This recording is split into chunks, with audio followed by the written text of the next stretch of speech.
चलो इसमें आप लोगों को हिस्ट्री का जो पहला चैप्टर था जिसका नाम था आपको यूरोप में राष्ट्रवाद, वो टॉपिक आपको पढ़ा दिया गया था।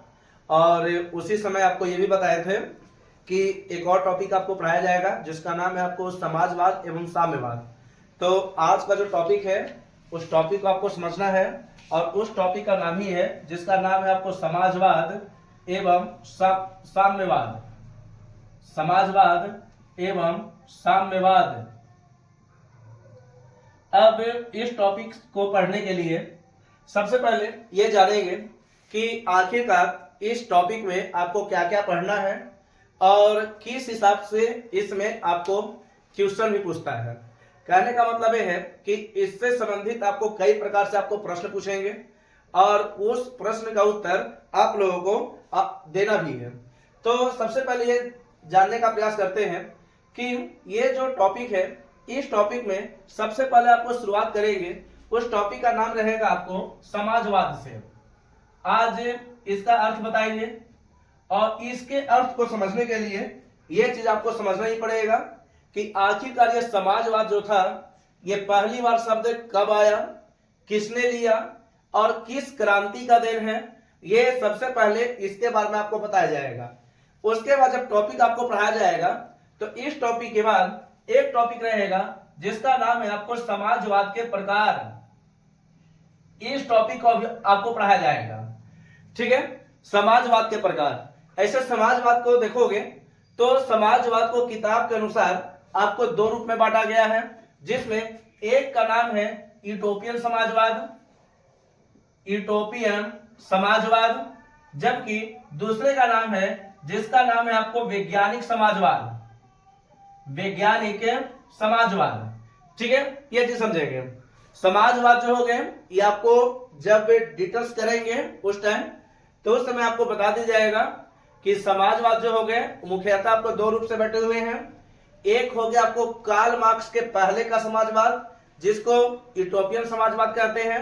एक हो जाएगा आपको कार्ल मार्क्स के बाद का समाजवाद जिसे वैज्ञानिक समाजवाद कहते हैं, ठीक है। यानी कहने का मतलब यह है कि इसमें अगर देखोगे तो इसमें सबसे वीवीआई क्वेश्चन आपको वैज्ञानिक समाजवाद से पूछता है, वैज्ञानिक समाजवाद से पूछेगा और यही आपको मुख्य रूप से आपको पढ़ाया जाएगा, ठीक है। याद रखेंगे यूटोपियन समाजवाद में कुछ व्यक्ति आते हैं जिसमें आपको रॉबर्ट ओवेन भी आता है, लुई ब्ला भी आता है, चार्ल्स फोरियर भी आता है, ठीक है। कुछ व्यक्ति का नाम आपको बताएंगे यहां पर। लेकिन वैज्ञानिक समाजवाद में एक व्यक्ति का नाम आएगा और उस व्यक्ति का नाम है आपको कार्ल मार्क्स।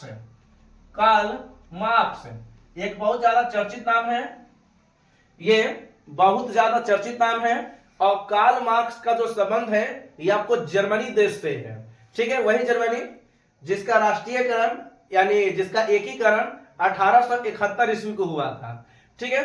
तो जब हम आपको पढ़ाएंगे इसमें कार्ल मार्क्स के बारे में तो कार्ल मार्क्स अपने समय में कौन कौन से काम किए जिसकी वजह से पूरा दुनिया इनको याद करता है, ठीक है।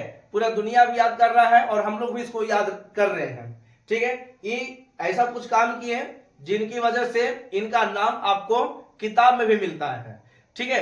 एक चीज याद रखेंगे कि ऐसा नहीं है अगर कोई व्यक्ति अच्छा काम करता है तभी उसका मतलब इतिहास बनता है, यदि कोई बुरा काम करता है तो उसका भी इतिहास बनता है, ठीक है। कहने का मतलब यह है कि महात्मा गांधी को भी लोग याद रखते हैं और नाथूराम गोडसे को याद रखते हैं, बशर्ते यह है कि महात्मा गांधी को अच्छा के लिए याद रखा जाता है जबकि नाथूराम गोडसे को बुरा के लिए याद रखा जाता है, ठीक है। तो बात यहां पर भी कुछ चेंज नहीं है, बात वही है। वैज्ञानिक समाजवाद जब आपको पढ़ाएंगे तो इसमें एक व्यक्ति का नाम मिलेगा, उस व्यक्ति का नाम है आपको कार्ल मार्क्स और कार्ल मार्क्स का संबंध आपको पूरी तरह से बताएंगे कि किस रूप से कार्ल मार्क्स ने अपने जीवन काल में कौन कौन से काम किए जिनकी वजह से पूरा दुनिया इसको याद रखता है, ठीक है। ऐसे याद रखेंगे इसका जो जीवन काल जो है ये 1818 से 1883 ईस्वी तक है। इसका मतलब ये हुआ कि 1818 में जन्म हुआ और 1883 में इनकी मृत्यु तक हो गया, ठीक है। ये चीज हो गया।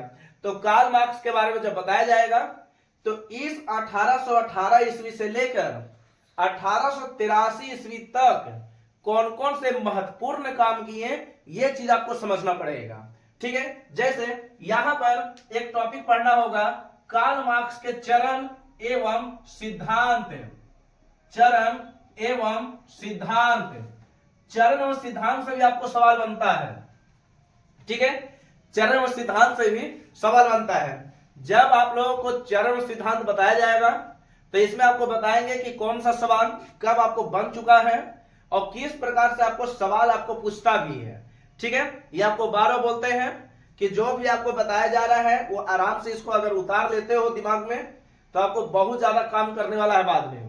ठीक है, अगर आप किसी प्रकार की समस्या लाते हैं, अगर आप इसको याद नहीं करते हैं तो समस्या आप ही लोगों को होगा। और वैसे भी आप लोगों को बोलते हैं कि जो भी आपको पढ़ा दिया जा रहा है उसको आपको याद नहीं करना है, एक झटका से आपको लोग को ये सब याद हो जाएगा।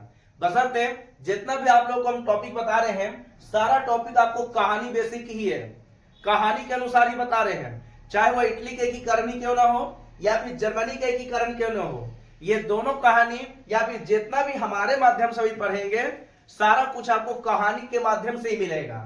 ठीक है, चाहे वो कार्ल मार्क्स से क्यों ना पढ़ रहे हैं, जब इसके बारे में बताएंगे तो इसको पूरी तरह से आपको रूपरेखा बता दी जाएगा, किस प्रकार से ये पढ़ा, यानी किस प्रकार से पढ़े, किस प्रकार से ये दुनिया में राज करने का भी प्रयास किए, मजदूरों के लिए कौन कौन से काम किए जिसकी वजह से मजदूर इनको बहुत ज्यादा याद भी करता है। ठीक है, यानी कहने का मतलब यह है कि कार्ल मार्क्स अपने समय में ऐसा काम किए जिसकी वजह से पूरा जर्मनी तो क्या पूरे दुनिया इसको याद रखता है। ठीक है, ये चीज। और आप लोग भी बोलते हैं कि कुछ ऐसा काम जरूर करो, अच्छा काम जरूर करो जिससे लोग आपको याद रखें। ठीक है, ये चीज, क्योंकि बुरा आदमी को भी याद रखा जाता है और अच्छे को भी याद रखा जाता है, इसलिए बुरा मत बोलो, बुरा बनने से कोई फायदा नहीं है।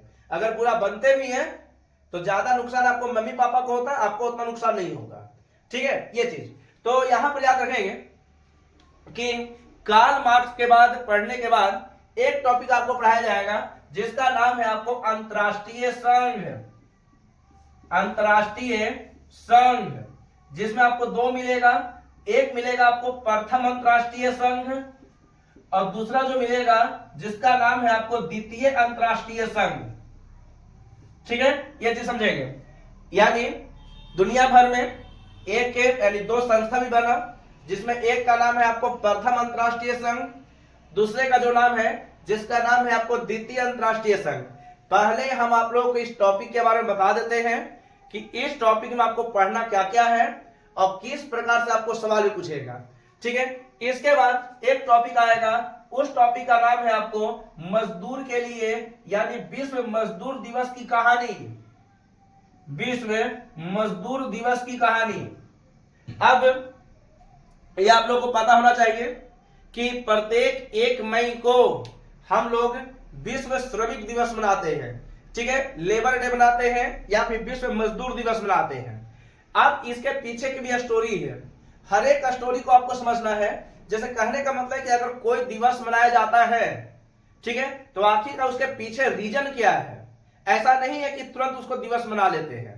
जैसे अभी 2 फरवरी पार हुआ, हम लोग पूरा दुनिया भर में विश्व आर्द्र भूमि दिवस मनाया गया। ठीक है, फिर आएगा आपको 4 फरवरी भी है जिसमें आपको कैंसर दिवस भी मनाया जाता है। कई प्रकार से आपको दिवस भी हैं और उसको आपको समझना भी है कि उसके पीछे जरूर कोई ना कोई कारण है। बस उसी कारण को आपको पढ़ाएंगे कि आखिरकार मजदूरों के लिए कौन सा काम हुआ जिसकी वजह से प्रत्येक 1 मई को हम लोग या पूरे विश्व के लोग विश्व मजदूर दिवस मनाता है। इसके पीछे क्या रीजन है, ठीक है, कौन सा रीजन है जिसके कारण हम लोग पूरे दुनिया भर में विश्व मजदूर दिवस के लिए जाना जाता है। पूरे दुनिया भर में विश्व मजदूर दिवस के लिए छुट्टी भी दिया जाता है। ठीक है, इसके पीछे का रीजन क्या है, तो रीजन तभी मिलेगा जब आप लोग इतना सारा टॉपिक को आप लोग पढ़ोगे। अब ये स्टार्टिंग है, आराम आराम से पढ़ेंगे क्योंकि अच्छा खासा दिन ये चलने वाला यह टॉपिक। ठीक है, ऐसे याद रखना है कि विश्व मजदूर दिवस प्रत्येक 1 मई को मनाया जाता है। ठीक है, ये चीज समझेंगे। 1 मई को हो गया, लेकिन इसके पीछे की कहानी क्या है ये आपको बताएंगे। उसके लिए थोड़ा सा इंतजार करना होगा, सब्र करें, उसके बाद आपको बताया जाएगा। अब इस टॉपिक को समाप्त करने के बाद एक बहुत बड़ा टॉपिक आएगा, उस टॉपिक का नाम है, जिसका नाम है आपको बोल्शेविक क्रांति। बोल्शेविक क्रांति, ठीक है, बोल्शेविक क्रांति। अब ये जो बोल्शेविक जो हो गया, ये किस रूप से आपको बटा, जिसमें एक जब पढ़ाएंगे इसमें तो आपको बताएंगे कि बोल्शेविक था, एक था आपको मेनशेविक, ठीक है। लेकिन जो सबसे ज्यादा चर्चित हुआ जिसका नाम था आपको बोल्शेविक, तो एक क्रांति आपको पढ़ाया जाएगा, उस क्रांति का नाम है आपको बोल्शेविक क्रांति, जो 1917 ईस्वी को हुआ है, ठीक है, रूस में हुआ है। इसकी कहानी एक स्पेशल चीज से बताया जाएगा कि आखिरकार एक क्रांति क्यों हुआ, और अभी तुरंत बताए थे कि किसी भी क्रांति के पीछे बहुत बड़ा कारण छुपा हुआ है, इसी कारण को आपको समझना है कि आखिरकार ये कारण क्या है। तो सबसे पहले इसके कारण को समझते हैं, क्योंकि हम उस समय जब आपको फिर इसको रिपीट करेंगे तो उस समय आपको बताएंगे कि कौन सा कारण था जिसकी वजह से आपको बोल्शेविक क्रांति आपको रूस में हुआ था, ठीक है। लेकिन याद रखना कि इससे भी आपको कई प्रकार से आपको सवाल बनते हैं और इसके हम कारण को लिख रहे हैं। जैसे बोल्शेविक क्रांति होने का कारण था, एक कारण था आपको जार का निरंकुश होना, ठीक है, जार का निरंकुश होना। अब जार का मतलब होता है राजा, रूस के राजा को जार कहा जाता था एक समय, ठीक है। जैसे हमारे ही राजा को राजा, शासक, सम्राट कहा जाता है, तो रूस के राजा को जार कहा जाता था, जबकि रूस की रानी को जरीना कहा जाता था उस समय, ठीक है। तो यहां पर सबसे पहले आपको यह समझना होगा कि ये जो बोल्शेविक क्रांति 1917 था, तो इसके पीछे कई रीजन थे। रीजन को आपको समझना हो कि कौन कौन से रीजन है। पहला रीजन आपको पढ़ाएंगे जिसका नाम है आपको जार का निरंकुश होना। जार जो था अत्याचारी था, जार का मतलब राजा। राजा जो था वो पूरी तरह से अपनी बात मानता था, ठीक है, ईश्वर पर ज्यादा भरोसा करता था, ईश्वर पर डेली भरोसा करता था, ईश्वर की पूजा करता था, जबकि जनता को अवहेलना करता था, जनता को किसी प्रकार का मदद नहीं करता था, ठीक है। तो एक क्रांति के पीछे यह भी बहुत बड़ा कारण है।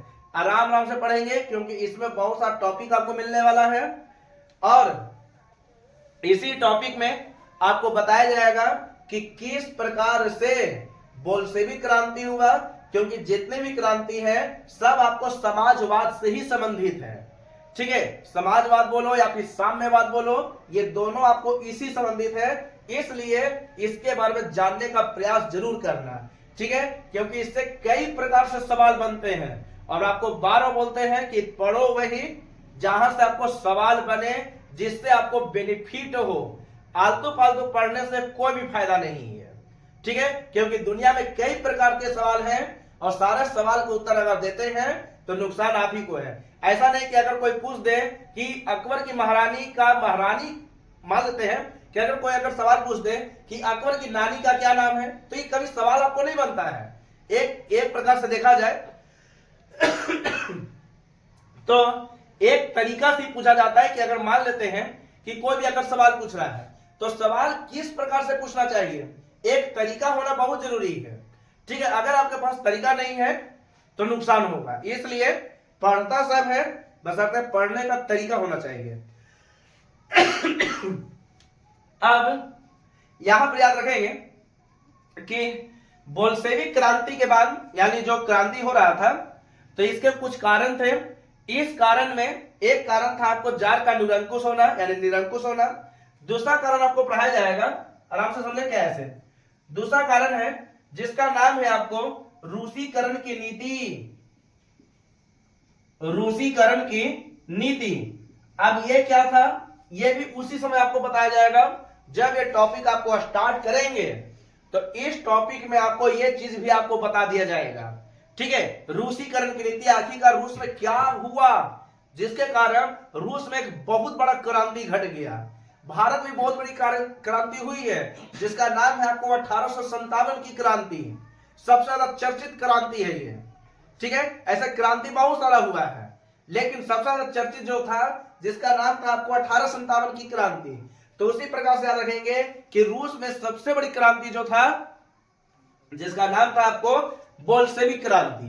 ठीक है, ये चीज समझेंगे। तो यहां पर याद रखेंगे कि इसमें कुछ कारण है, इस कारण को आपको समझ जाना है।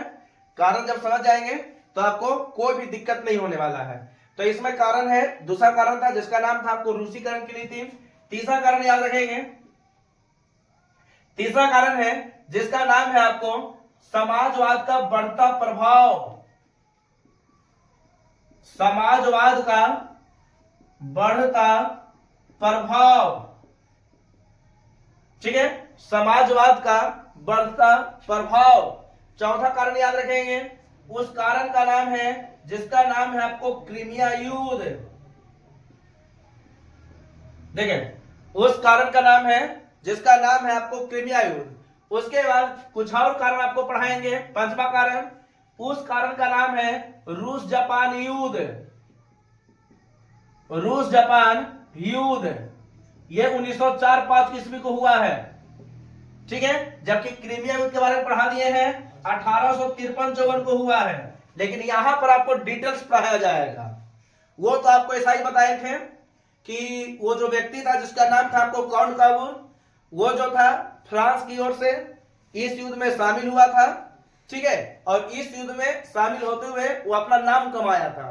तो यहां पर स्पेशल आपको है क्रीमिया युद्ध, जो कि 1853-54 को युद्ध हुआ था। इसे बेवकूफों का युद्ध भी कहा जाता है, इसमें बेवकूफ लोग शामिल हुआ था, ठीक है, इसलिए इसको बेवकूफों का युद्ध कहा जाता है। अनिर्णायक युद्ध, इसका कोई निर्णय नहीं निकला था, इसलिए इसको अनिर्णायक युद्ध भी कहते हैं। पहले इसके उसके बाद एक टॉपिक मिलेगा, उस टॉपिक का नाम है आपको रूस जापान युद्ध। ये भी आपको पढ़ाएंगे कि रूस जापान युद्ध हुआ था 1904-5 ईस्वी को, और बाद में रूस की हार हो गया था, ठीक है। जब रूस हारा था तो इसमें आपको क्रांति घट गया, और उस क्रांति का नाम था आपको बोल्शेविक क्रांति, ठीक है। देखो आराम आराम से पढ़े, क्या क्या इसमें टॉपिक मिलता है, क्या टॉपिक है, कहां से आपको प्रश्न बनता है, ये सारे प्रश्न का उत्तर आपको यहां पर मिलेगा। बशर्ते अगर बढ़िया से पढ़ लेंगे तो कोई दिक्कत नहीं होने वाला है।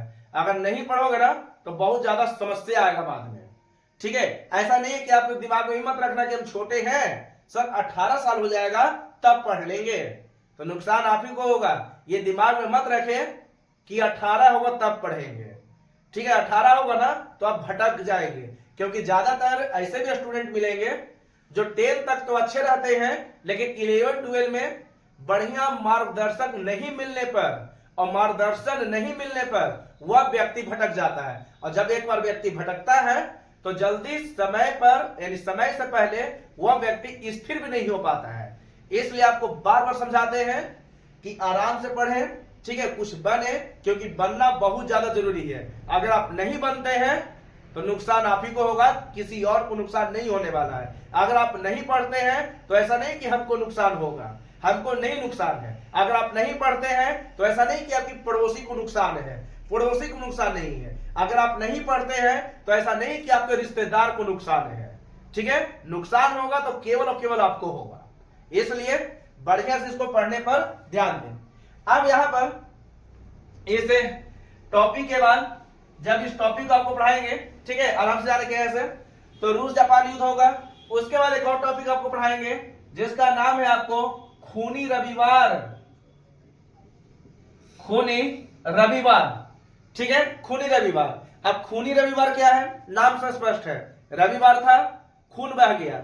अब किसका खून बहा, तो इसमें बहुत सारे निहत्थे लोगों पर, निहत्थे का मतलब जिसके पास कोई हथियार नहीं था, डायरेक्ट आप बोल सकते भीड़, तो भीड़ पर आपको गोली मार दिया गया था। लेकिन इसके भी पीछे का रीजन है कि आखिरकार गोली क्यों लगा था, गोली क्यों मारा गया, ठीक है। और इसकी कहानी भी आपको स्पेशल है, इसकी कहानी और इसकी कहानी दोनों एक दूसरे से संबंधित है। इसलिए जब आपको रूस जापान युद्ध पढ़ाएंगे तो आपको खूनी रविवार को भी आपको मिला जुला के इसको भी पढ़ा दिया जाएगा। इसलिए भी कब हुआ तो याद रखना, यह भी आपको 1905 ईस्वी को हुआ। कहां हुआ, तो रूस में हुआ। तो ज्यादा नहीं सोचना है, क्योंकि पूरा बोल्शेविक क्रांति जो हुआ था यह आपको रूस में हुआ था, ठीक है। और एक एक घटना से कुछ ना कुछ हम लोग को भी सीखना चाहिए, ठीक है। ऐसा नहीं है कि मतलब हम लोग हीरो का फिल्म देखेंगे तो मतलब हीरो जैसा बन जाएंगे, बनेंगे लेकिन हीरो नहीं बनेंगे, ठीक है। जरूर कुछ ना कुछ बन जाओगे। यहां पर भी वही चीज है, हर एक कहानी को कुछ ना कुछ सीखनी चाहिए, हर एक कहानी से, ठीक है। हर एक कहानी से कुछ ना कुछ आपको सीख मिलती है, लेकिन अगर आप सीखेंगे तभी आप सीख पाएंगे। अगर आप केवल कहानी को कहानी के माध्यम से पढ़ोगे तो अच्छा नहीं है, ठीक है। कहानी को आराम से पढ़ो, उसको समझो, ठीक है, कि कहानी लिखने वाला कहां पर टर्निंग लिया है, किस पॉइंट्स को लिखा है, उस पॉइंट को समझना है, ठीक है। लेकिन यहां पर जो मेरा टॉपिक है उस टॉपिक को आपको लेके चलते हैं और इसको समझाते हैं। देखें, इसके बाद एक टॉपिक आपको मिलेगा, उस टॉपिक का नाम है आपको प्रथम विश्व युद्ध में रूस की हार।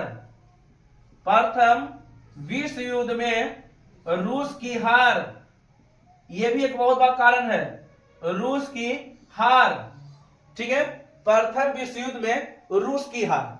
अब विश्व युद्ध की कहानी आ गया कि आखिरकार विश्व युद्ध क्या है। विश्व युद्ध का मतलब पूरे दुनिया भर में एक बहुत बड़ा युद्ध हुआ था जिसका नाम था आपको world war, first world war, प्रथम विश्व युद्ध, ठीक है। और इसमें स्पेशल आपको लिख रहा है कि प्रथम विश्व युद्ध में किसकी हार हुआ था, तो रूस की हार हुआ था, ठीक है। तो अब ये रूस की हार हुआ था, क्यों हुआ था, अब ये चीज भी आपको समझना है। तो इसके लिए आपको हम बढ़िया से प्रथम विश्व युद्ध की कहानी आपको बताएंगे, ठीक है। प्रथम विश्व युद्ध पढ़ने में भी आपको 2 दिन लगेगा, ये चीज समझो हल्का सा। प्रथम विश्व युद्ध अगर पढ़ोगे तो इसमें भी आपको कहानी आपको मिलेगा, और इस कहानी को पढ़ने के लिए आपको समझ में आ जाएगा। जैसे बहुत लोग क्या करता है कि प्रथम विश्व युद्ध रटता है, ठीक है, कि कौन सा देश कब शामिल हुआ, कौन सा देश मित्र राष्ट्र की तरफ से था। इतना हम गारंटी देते हैं कि प्रथम विश्व युद्ध अगर आप पढ़ लेते हैं, ठीक है, अगर मेरे माध्यम से अगर पढ़ लेते हैं तो आपको याद करने की जरूरी नहीं है, ठीक है। बहुत लोग क्या करते हैं, बुक ले लेंगे और रट्टा मारेंगे। हम आपको बार बोलते हैं कि कोई भी टॉपिक, चाहे वो साइंस हो या सोशल साइंस हो, रट्टा मारने का चीज नहीं है, केवल समझने का चीज है। अगर आप समझ जाते हैं तो संभव है कि आप उसको याद कर पाएंगे। लेकिन फिर से बोल रहे हैं कि रट्टा नहीं मारना है, घर पर जाके 1-2 घंटा मतलब रट्टा नहीं मारना है। अगर आप इसको कहानी को आराम से समझेंगे ना तो आपको समझ में आ जाएगा कि ये कहानी है क्या, ठीक है। लेकिन यहां पर याद रखेंगे कि यहां पर स्पेशल आपको टॉपिक आपको पढ़ाएंगे प्रथम विश्व युद्ध, और प्रथम विश्व युद्ध में किसकी हार हुआ था, तो रूस की हार हुआ था, ठीक है। यह स्पेशल टॉपिक है और इस टॉपिक को भी आपको पढ़ना है। लेकिन याद रखना है कि प्रथम विश्व युद्ध जो हुआ था 1914 से लेकर 1918 ईस्वी तक चला था, ठीक है। ये चीज अब तो ये आपको सारा कुछ आपको चल रहा था, ये सब कारनामा, ठीक है। अभी भी आपको टॉपिक केवल बता रहे हैं, अभी आपको स्टार्ट नहीं किए हैं, ठीक है। ये चीज ध्यान में रखेंगे। अब यहां पर याद रखेंगे कि समय बीतने के साथ साथ इतना सारा घटना घटा, कुछ और घटना है, ठीक है, कुछ और घटना है, उस घटना को भी आपको बता दिया जाएगा कि कौन कौन सी घटना घटा जिसके कारण आपको बोल्शेविक क्रांति हुआ था, ठीक है। उसके पीछे के रीजन को हम आपको पढ़ाएंगे और एक एक रीजन को हम डिटेल्स पढ़ाएंगे कि आपके दिमाग में पूरी तरह से हट जाए, ठीक है। ये चीज समझेंगे। अब देखिए यहां पर, अब यहां पर याद रखेंगे कि समय बीतने के साथ साथ हुआ कि अब इस टॉपिक के बाद एक टॉपिक और मिलेगा पढ़ने के लिए। उस टॉपिक का नाम है, जिसका नाम है आपको लेनिन, ठीक है। क्योंकि बोल्शेविक क्रांति का जो नेतृत्व कर रहा था मेन आदमी, उसका नाम था आपको लेनिन, ठीक है। पूरा नाम था आपको व्लादिमीर इमानोविच लेनिन, लेकिन पूरा नाम नहीं पूछता है, इसका शॉर्ट नाम याद रखेंगे जिसका नाम है आपको लेनिन। ये भी आपको पढ़ाया जाएगा, ठीक है। इसके बाद, इसकी मृत्यु के बाद, ठीक है, एक टॉपिक और मिलेगा जिसका नाम है आपको स्टालिन, ठीक है, जिसका नाम आपको स्टालिन। स्टालिन के बारे में याद रखेंगे कि यही स्टालिन है जिसे आधुनिक रूस का पिता भी कहा जाता है, आधुनिक रूस का जनक कहा जाता है, पिता, ठीक है। एक समय ऐसा था कि रूस अच्छे अच्छे देश से डरता भी था और छोटे छोटे देश से हारता भी था। जैसे रूस और जापान में अगर मुकाबले में देखोगे तो जापान आपको छोटा देश है जबकि रूस आपको बड़ा देश है, लेकिन जापान ने रूस को हरा दिया था। लेकिन उस समय आपको कुछ कारण था, लेकिन बाद में एक व्यक्ति था जिसका नाम था आपको स्टालिन, और इस व्यक्ति ने रूस को पूरी तरह से रंग रूप को चेंज कर दिया। ठीक है, इसलिए आपको सबसे पहले यहां पर ध्यान रखना होगा कि समाजवाद एवं साम्यवाद को पढ़ने के लिए आपको इसमें कई प्रकार से टॉपिक है, उस टॉपिक को आपको समझना है, जिसमें आपको समाजवाद भी है, इसके प्रकार को पढ़ाएंगे। ठीक है, यूटोपियन समाजवाद एवं वैज्ञानिक समाजवाद। यूटोपियन समाजवाद में बहुत सारे व्यक्ति है, जिसमें 4 व्यक्ति का नाम आता है। वैज्ञानिक समाजवाद में एक व्यक्ति का नाम आएगा, जिसका नाम है आपको कार्ल मार्क्स। ठीक है, कार्ल मार्क्स। इसका एक साथी का नाम आएगा, जिसका नाम है आपको फ्रेडरिक एंगेल्स। उसमें बताएंगे, आपको समझ में आ जाएगा। ठीक है, उसके बाद आपको कार्ल मार्क्स के चरण भी है और इसके सिद्धांत भी आपको पढ़ाया जाएगा। उसके बाद इस टॉपिक के बाद, समाप्ति के बाद आपको यह बताएंगे कि अंतरराष्ट्रीय संघ कितने हैं। तो टोटल आपको 2 मिलेंगे, यानी एक का नाम हो जाएगा प्रथम अंतरराष्ट्रीय संघ, दूसरे का नाम हो जाएगा द्वितीय अंतरराष्ट्रीय संघ। ठीक है, द्वितीय अंतरराष्ट्रीय संघ में सबसे बड़ा एक नियम बन गया था कि 1 मई को हम लोग विश्व मजदूर दिवस मनाएंगे। तो जब द्वितीय अंतरराष्ट्रीय संघ पढ़ाएंगे तो उसी टॉपिक में आपको विश्व मजदूर दिवस की भी कहानी आपको मिल जाएगा। ठीक है, आराम से समझे क्या है। उसके बाद एक अच्छा खासा टॉपिक है जिसका नाम है आपको बोल्शेविक क्रांति। कुछ ऐसे भी टॉपिक है जो आपको बीच बीच में आपको मिलेगा, ठीक ना, लेकिन पहले इसको जान लें।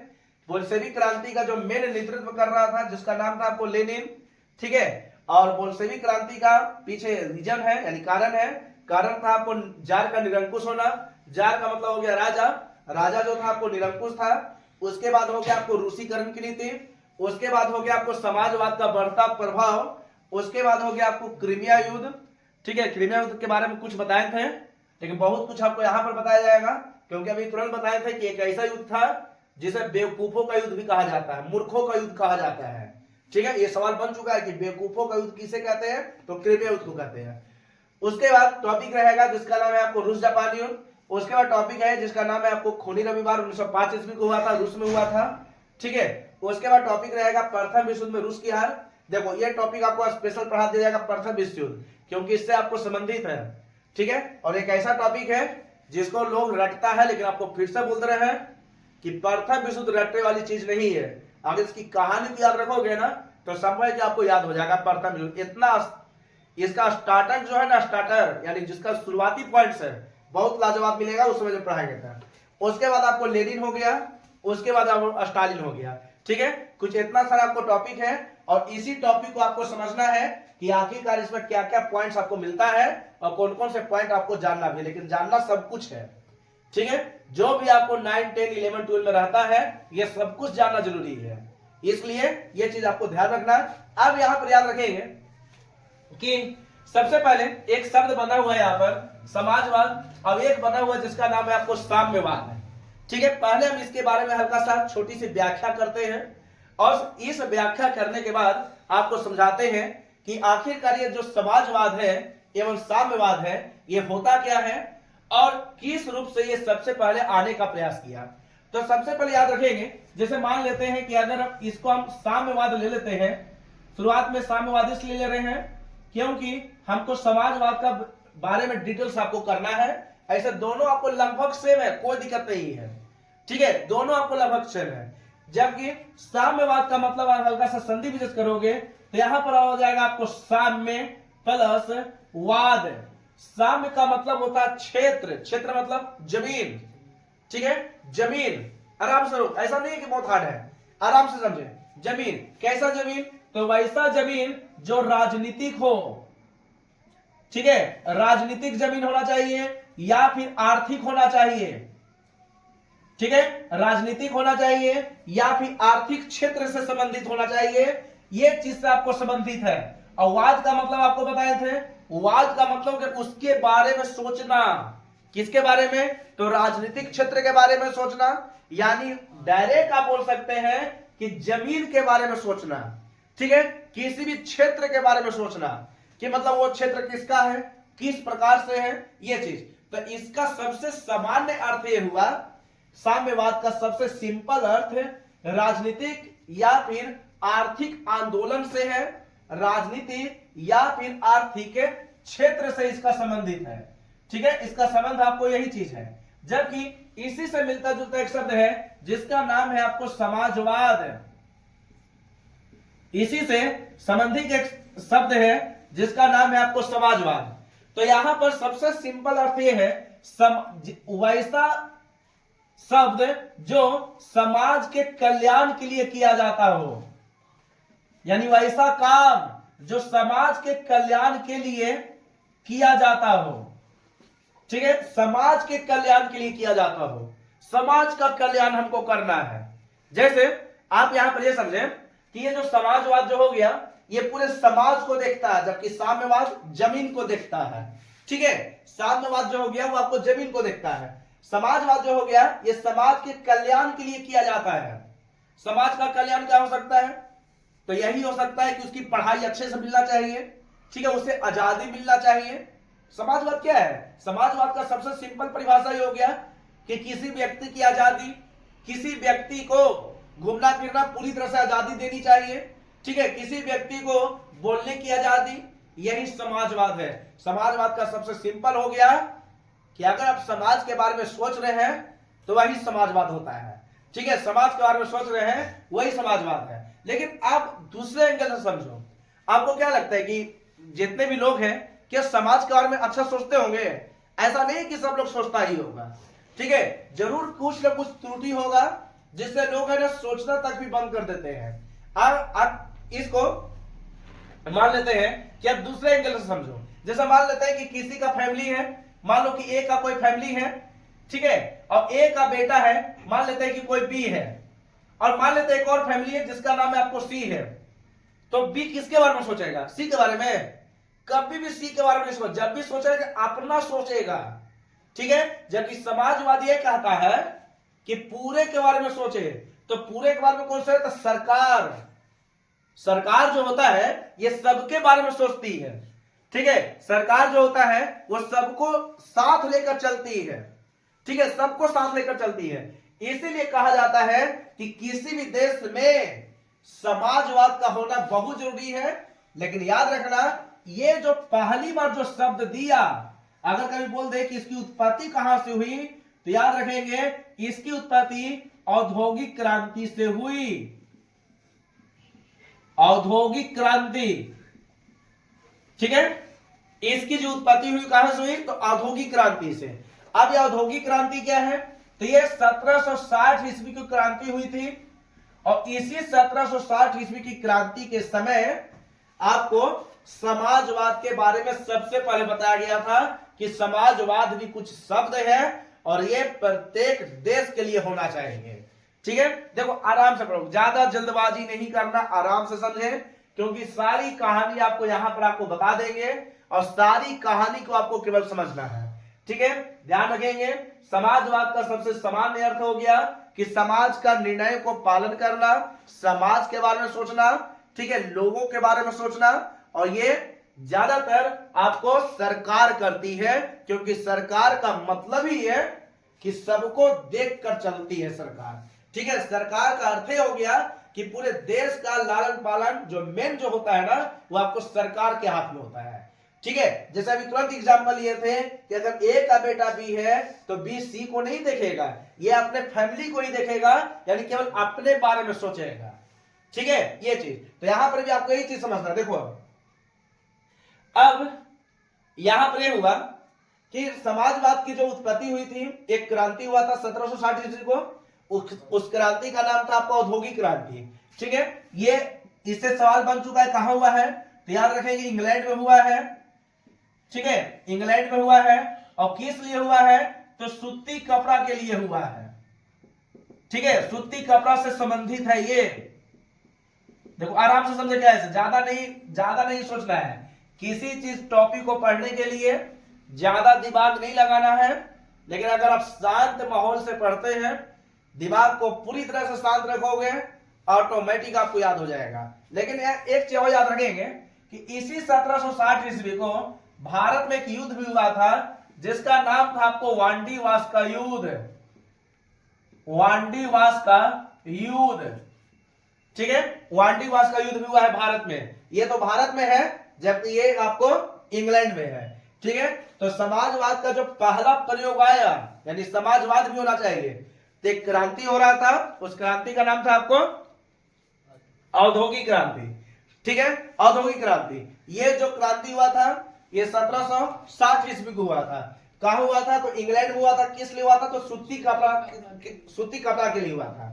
ठीक है, लेकिन अब यहां पर याद रखेंगे कि कभी कभी आपको ये भी पूछ देता है कि इसका जनक कौन है। तो याद रखेंगे ये जो सबसे पहले जो शब्द दिया, जैसे कहने का कोई ना कोई तो शब्द जरूर दिया होगा कि समाजवाद, मतलब पहली बार। जैसे मान लेते हैं कि कोई व्यक्ति का जन्म हुआ, ठीक है, तो कोई व्यक्ति का जैसा ही जन्म हुआ तो नाम कुछ भी रखा जाता है। मान लेते हैं कि मोहन रखा गया, सोहन रखा गया, छोटू रखा गया, मुन्ना रखा गया। तो कोई ना कोई तो जरूर रखा होगा, चाहे उसके दादाजी रखे, चाहे उसके पापा जी रखे, मम्मी रखी या दादी रखी या नानी रखी। तो उसी चीज से संबंधित है कि समाजवाद को जरूर कोई ना कोई व्यक्ति बोला होगा। तो उस व्यक्ति का नाम याद रखना। इस शब्द का जो जनक है, यानी शब्द का जन्मदाता, उसका नाम है आपको रॉबर्ट ओवेन। ठीक है, याद रखेंगे उस व्यक्ति का नाम है रॉबर्ट ओवेन। बहुत चर्चित नाम है वो, रॉबर्ट ओवेन। इसलिए समाजवाद का जनक इसी व्यक्ति को कहते हैं। ठीक है, समाजवाद का जो जनक है ये इसी व्यक्ति को कहा जाता है। ये व्यक्ति है कहां का? तो इंग्लैंड का रहने वाला है। ठीक है, इंग्लैंड का रहने वाला है। उस समय वेल्स का रहने वाला था। वेल्स भी एक देश है। ठीक है, तो ऐसे वर्तमान में अगर देखोगे तो इंग्लैंड का रहने वाला था। तो रॉबर्ट ओवेन वो पहला व्यक्ति है जिसने पहली बार समाजवाद शब्द कहा था। ठीक है, इसलिए इसको समझेंगे। देखिए क्या है इसे। अब यहां पर हुआ कि समाजवाद पूरे दुनिया के लिए काफी एक महत्वपूर्ण शब्द है और प्रत्येक लोग चाहता है कि हमारे देश में समाजवाद होना चाहिए, क्योंकि समाजवाद रहेगा तो संभव है कि समाज के बारे में सोचेंगे, समाज का कल्याण करने के लिए सोचेंगे, समाज के निर्णयों का हम समर्थन करने के लिए सोचेंगे। ठीक है, लेकिन ध्यान रखेंगे कि 1760 ईस्वी के औद्योगिक क्रांति के बाद ये इंग्लैंड में शुरू हुआ और इसी औद्योगिक क्रांति ने दो चीज को जन्म दिया। ध्यान रखेंगे, जिसमें एक का नाम रहेगा जिसका नाम है आपको पूंजीपति लोग, पूंजीपति, और एक का नाम रहेगा जिसका नाम है आपको श्रमिक लोग। ठीक है, श्रमिक।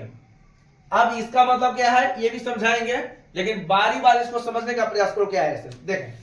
औद्योगिक क्रांति के फलस्वरूप पूरे यानी जितने भी मजदूर था, ठीक है, मजदूर को भी आपको दो एंगल में बांट दिया गया। वैसे मजदूर जिसके पास ज्यादा पूंजी है, पूंजी का मतलब पैसा, ठीक है, अपने भाषा के अनुसार पैसा बोलो और वहां के अनुसार जो भी मुद्रा बोलो, कोई दिक्कत नहीं है। तो एक हो गया आपको पूंजीपति, एक हो गया आपको श्रमिक लोग। तो औद्योगिक क्रांति के बाद समाज को दो रूप में बांट दिया गया। एक हो गया आपको पूंजीपति और दूसरा हो गया आपको श्रमिक। पूंजीपति का मतलब जिसके पास पैसा है, ठीक है, जिसके पास मुद्रा है, जिसके पास संपत्ति है, ठीक है, उसको बोलते हैं पूंजीपति। और श्रमिक का मतलब होता है जो काम करता है। ये हो गया काम करवाता है और ये हो गया काम करता है। ठीक है, ये हो गया काम करवाता है, ये हो गया काम करता है, बशर्ते अंतर यही है। तो औद्योगिक क्रांति के फलस्वरूप समाज को दो रूप में बांट दिया गया। एक था आपको पूंजीपति और एक है आपको श्रमिक। ये अगला टॉपिक आपको यही स्टार्ट होगा और इसी टॉपिक को आपको समझना है। समाजवाद एवं साम्यवाद बहुत भिविया टॉपिक है, इसको आराम से समझेंगे, बाकी आप इसको आराम से उतारेंगे।